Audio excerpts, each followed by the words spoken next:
गसाइगाव जिल्लायाव जोंनि मानगोनां इउपिपिएलनि मावथि नोंथांमोन जोङो दान्दिसे उनावनो जोंनि हानजानि आफादगिरि आरो सरकारा साराय सारि बोसोर जाबाय प्रमद बर' आरो बे साराय सारि बोसोराव जोंनि बिटिआर ओनसोलाव जे गोजोन आरो खौसेथि फिसो फैदों बेखौ गासैखौबो नोजोर बोनानै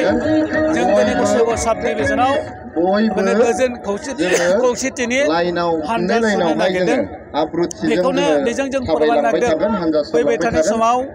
जोंनि ओनसोलाव बयजोंबो मिला खुसि जानानै खालामनानै जों थांनानै थानो हाथों आरो जोंनि ओनसोलाव जौगाथों बाय दाङाबाजि दाजाथों आरो फैबाय थानाय जे बिटिसिनि बिसायख'थि सेप्तेम्बराव जे जानो गोनां बेखौ जे बुंबाय थादों बेयाव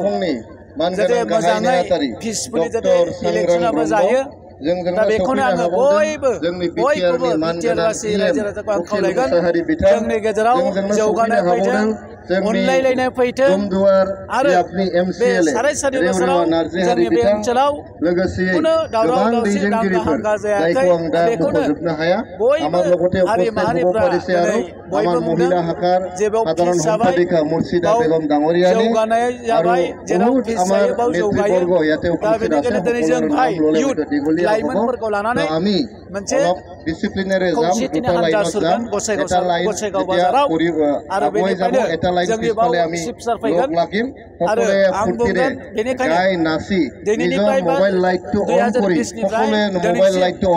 जोंनि बे ओनसोलाव खुनु दांगा हांगा जायाखै बाव जौगागासिनो दङ आरो बेफोरबायदि गाज्रि बोथोरा दाफैथों आं बेखौनो बुङो।